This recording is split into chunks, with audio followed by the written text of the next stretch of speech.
nombre es Pablo Espínola y estoy muy contento de estar con ustedes en este nuevo día del desafío de leer la Biblia en un año. Hoy tenemos 3 libros diferentes y ¿qué les parece si arrancamos con el libro de Salmos? El capítulo 131 es un cántico para los peregrinos que suben a Jerusalén y nos habla de cómo la confianza en Dios es la base de nuestro contentamiento. Luego de eso nos vamos a ir al libro de Deuteronomio a los capítulos 18, 19 y 20. Estos capítulos son muy interesantes, te animo a que los leas detenidamente y nos mencionan Moisés ordenanzas de Dios para su pueblo. Aquí nos menciona cosas como profetas falsos, profetas verdaderos, el llamado a vivir una vida santa y también el interés por la justicia. Y por último, y para cerrar el día, vamos a leer Juan capítulo 4 y específicamente la historia de Jesús con la samaritana. Qué lindo es leer historias de Jesús. Y en este caso quiero detenerme brevemente para decirte que quizás muchas veces nosotros nos podemos encontrar como esa samaritana, estancada en su vida, en muchos errores del pasado, pero así como muchas veces nos podemos sentir estancados, Jesús aparece en el momento justo para hablarnos y para cambiar rotundamente nuestra vida. Así que te animo a que leas este capítulo, a que Dios hable en tu vida a través de él y que sigas leyendo la Biblia a lo largo de todo este año, porque Dios tiene muchas cosas preparadas para hablarnos a vos y a mí. Un abrazo muy grande. El libro de Salmos, capítulo 131. Señor, mi corazón no es orgulloso, mis ojos no son altivos. No me intereso en cuestiones demasiado grandes o impresionantes que no puedo asimilar. En cambio, me he calmado y aquietado, como un niño destetado que ya no llora por la leche de su madre. Sí, tal como un niño destetado es mi alma en mi interior. Oh Israel, pon tu esperanza en el Señor, ahora y siempre.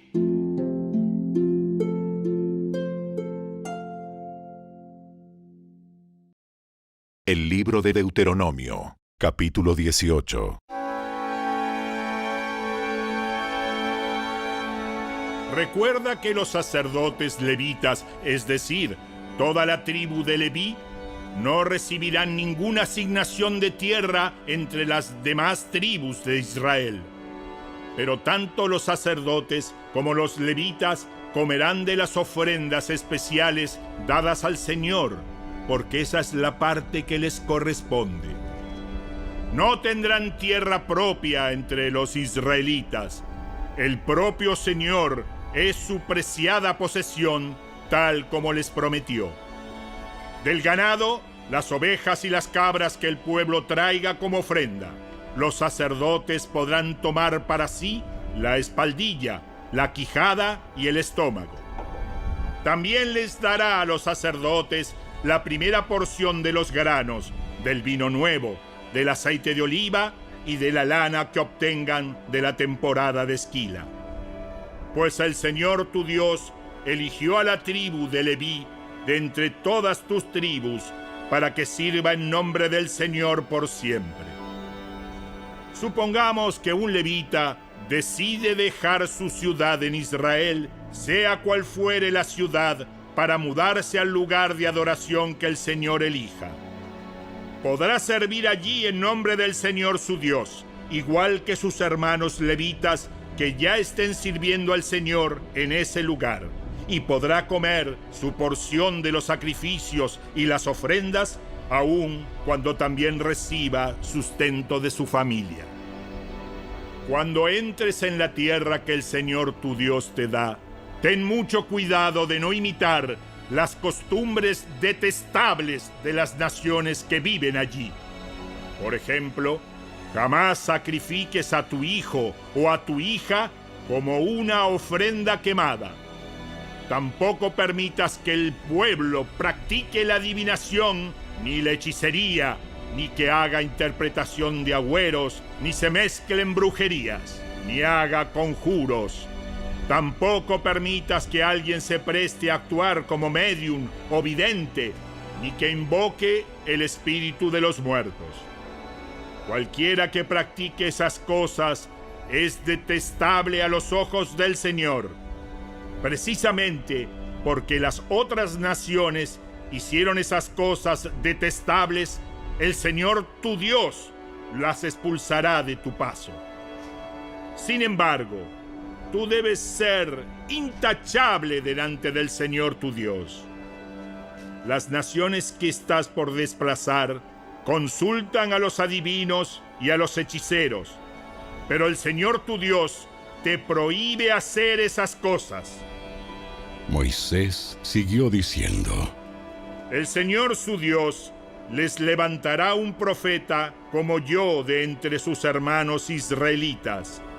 A él tendrán que escucharlo, pues eso fue lo que ustedes le pidieron al Señor su Dios cuando estaban reunidos al pie del monte Sinaí. Dijeron: no queremos oír nunca más la voz del Señor nuestro Dios, ni ver este fuego ardiente, porque moriremos. Entonces el Señor me dijo: lo que el pueblo dice es cierto. Levantaré un profeta como tú de entre sus hermanos israelitas. Pondré mis palabras en su boca y él dirá al pueblo todo lo que yo le ordene. Yo mismo trataré con cualquiera que no preste atención a los mensajes que el profeta proclame en mi nombre. Pero todo profeta que falsamente afirme hablar en mi nombre o hable en nombre de otro Dios tendrá que morir. Tal vez se pregunten: ¿cómo sabremos si una profecía viene o no del Señor? Si el profeta habla en el nombre del Señor, pero su profecía no se cumple ni ocurre lo que predice, ustedes sabrán que ese mensaje no proviene del Señor. Ese profeta habló sin el respaldo de mi autoridad y no tienen que temerle.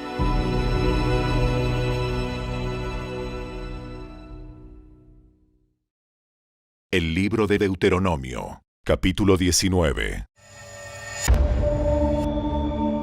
Cuando el Señor tu Dios destruya a las naciones que ahora ocupan el territorio que Él está por entregarte, tomarás para ti las tierras y te establecerás en las ciudades y en las casas de esas naciones.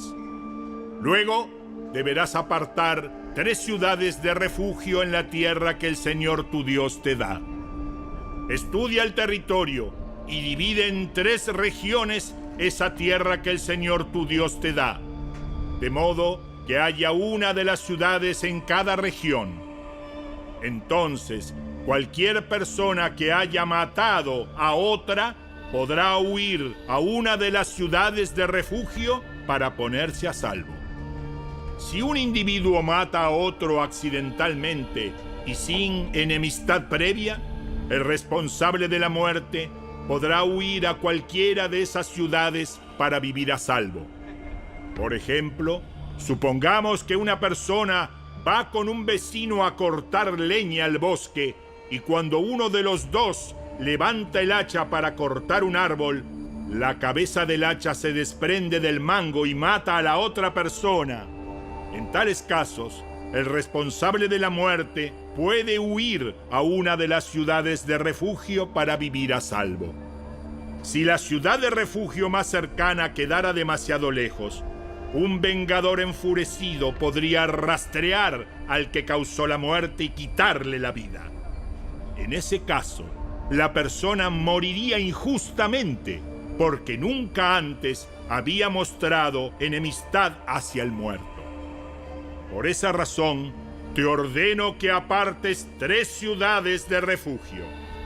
Si el Señor tu Dios extiende tu territorio como les juró a tus antepasados y te entrega toda la tierra que les prometió, deberás designar otras 3 ciudades de refugio adicionales. Él te dará esa tierra si te aseguras de obedecer todos los mandatos que te di, es decir, si siempre amas al Señor tu Dios y andas en sus caminos. De esa manera, evitarás que mueran personas inocentes en la tierra que el Señor tu Dios te da como tu preciada posesión. Entonces, no serás responsable de la muerte de inocentes. Pero supongamos que alguien está enemistado con un vecino y le tiende una emboscada a propósito y lo mata. y luego huye a una de las ciudades de refugio. En ese caso, los ancianos de la ciudad del asesino enviarán representantes a la ciudad de refugio para traerlo de regreso y entregarlo al vengador del muerto para que le quite la vida. No sientas lástima por ese asesino. Limpia a Israel de la culpa de asesinar a personas inocentes. Entonces, todo te saldrá bien. Cuando llegues a la tierra que el Señor tu Dios te da como preciada posesión, nunca le robes terreno a otro, cambiando de lugar los límites de propiedad que tus antepasados establecieron. No condenes a nadie por algún crimen o delito basado en el testimonio de un solo testigo. Los hechos del caso deben ser establecidos por el testimonio de 2 o 3 testigos. Si un testigo malicioso se presenta y acusa a alguien de haber cometido algún crimen o delito, tanto el que acusa como el acusado deberán presentarse ante el Señor al acudir a los sacerdotes y a los jueces que estén en ejercicio en esos días. Los jueces tendrán que investigar el caso a fondo. Si el acusador presentara cargos falsos contra otro israelita, le impondrás a él la sentencia que pretendía para la otra persona. De ese modo, limpiarás esa maldad que hay en medio de ti. Entonces, el resto del pueblo se enterará del caso y tendrá temor de cometer semejante maldad. No muestres compasión por el culpable. La regla que seguirás es vida por vida, ojo por ojo, diente por diente, mano por mano, pie por pie.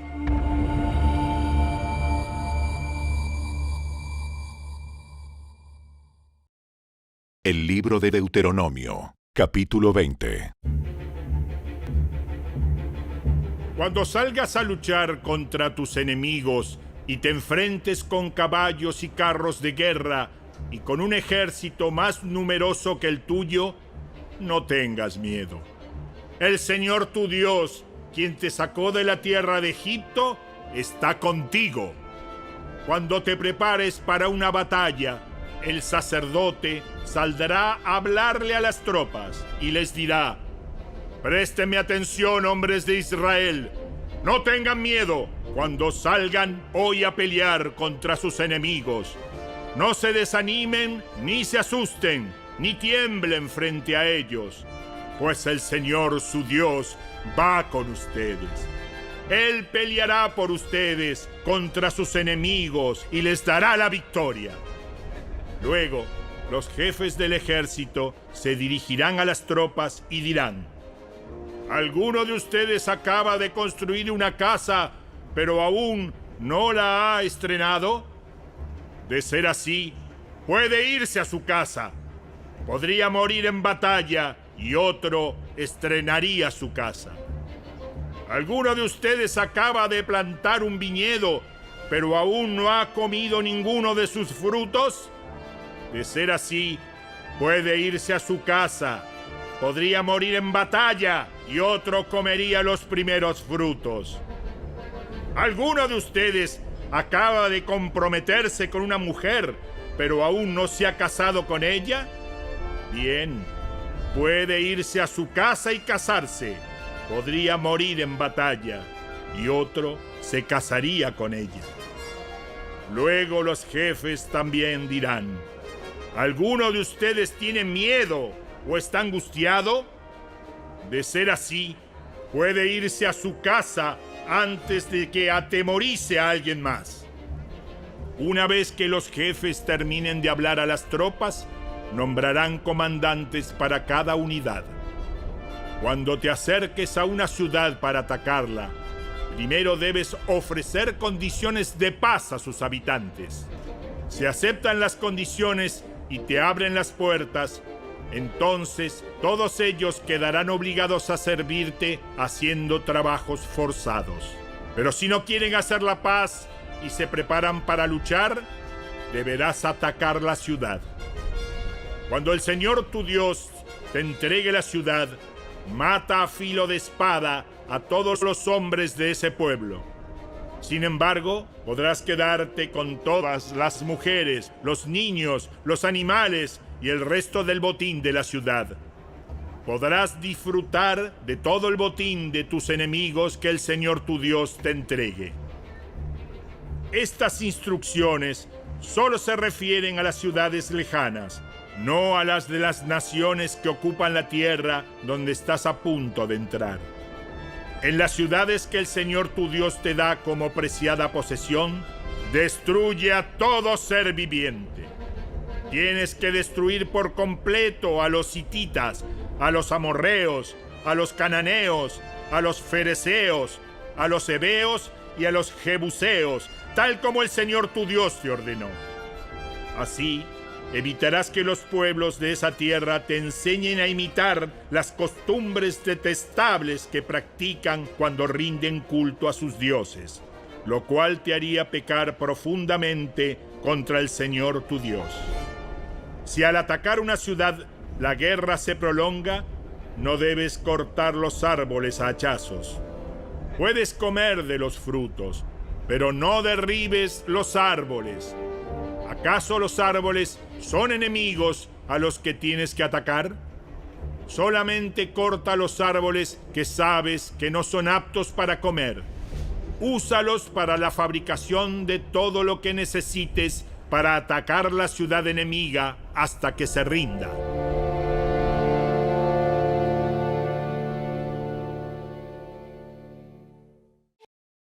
El Evangelio según Juan, capítulo 4. Jesús sabía que los fariseos se habían enterado de que él bautizaba y hacía más discípulos que Juan, aunque no era Jesús mismo quien los bautizaba, sino sus discípulos. Así que se fue de Judea y volvió a Galilea.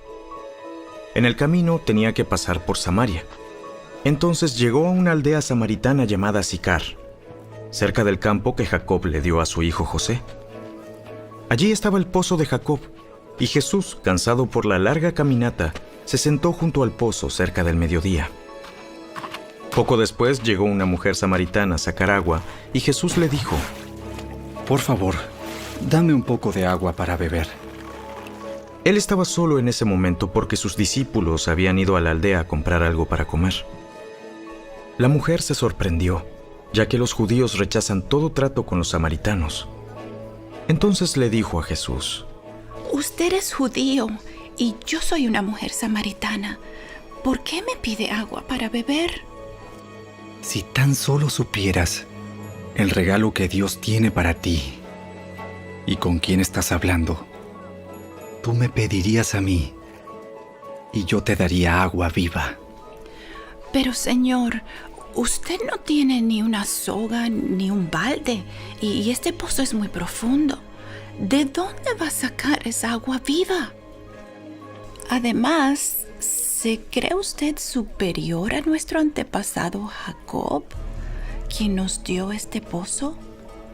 ¿Cómo puede usted ofrecer mejor agua que la que disfrutaron él, sus hijos y sus animales?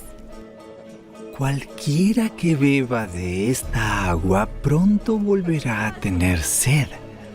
Pero todos los que beban del agua que yo doy no tendrán sed jamás. Esa agua se convierte en un manantial que brota con frescura dentro de ellos y les da vida eterna. Por favor, Señor, deme de esa agua. Así nunca más volveré a tener sed y no tendré que venir aquí a sacar agua. Ve y trae a tu esposo. No tengo esposo. Es cierto, no tienes esposo, porque has tenido 5 esposos y ni siquiera estás casada con el hombre con el que ahora vives. Ciertamente dijiste la verdad. Señor, seguro que usted es profeta. Así que dígame, ¿por qué ustedes, los judíos, insisten en que Jerusalén es el único lugar donde se debe adorar, mientras que nosotros, los samaritanos, afirmamos que es aquí, en el monte Gerizim, donde adoraron nuestros antepasados. Créeme, querida mujer, que se acerca el tiempo en que no tendrá importancia si se adora al Padre en este monte o en Jerusalén. Ustedes, los samaritanos, saben muy poco acerca de aquel a quien adoran, mientras que nosotros, los judíos, conocemos bien a quien adoramos, porque la salvación viene por medio de los judíos. Pero se acerca el tiempo, de hecho ya ha llegado, cuando los verdaderos adoradores adorarán al Padre en espíritu y en verdad. El Padre busca personas que lo adoren de esa manera, pues Dios es espíritu. Por eso todos los que lo adoran deben hacerlo en espíritu y en verdad. Sé que el Mesías está por venir, al que llaman Cristo. Cuando Él venga, nos explicará todas las cosas. Yo soy el Mesías. Justo en ese momento volvieron sus discípulos. Se sorprendieron al ver que Jesús hablaba con una mujer, pero ninguno se atrevió a preguntarle: ¿qué quieres de ella? ¿O por qué le hablas? La mujer dejó su cántaro junto al pozo y volvió corriendo a la aldea mientras le decía a todos: Vengan a ver a un hombre que me dijo todo lo que he hecho en mi vida. ¿No será este el Mesías? Así que la gente salió de la aldea para verlo. Mientras tanto, los discípulos le insistían a Jesús: Rabí, come algo. Yo tengo una clase de alimento que ustedes no conocen. ¿Le habrá traído alguien de comer mientras nosotros no estábamos? Se preguntaban los discípulos unos a otros. Entonces Jesús explicó: Mi alimento consiste en hacer la voluntad de Dios, quien me envió, y en terminar su obra. Ustedes conocen el dicho: hay 4 meses entre la siembra y la cosecha. Pero yo les digo, despierten y miren a su alrededor. Los campos ya están listos para la cosecha. A los segadores se les paga un buen salario, y los frutos que cosechan son personas que pasan a tener la vida eterna. ¡Qué alegría le espera tanto al que siembra como al que cosecha! Ya saben el dicho: uno siembra y otro cosecha. Y es cierto, yo los envié a ustedes a cosechar donde no sembraron. Otros ya habían hecho el trabajo, y ahora a ustedes les toca levantar la cosecha.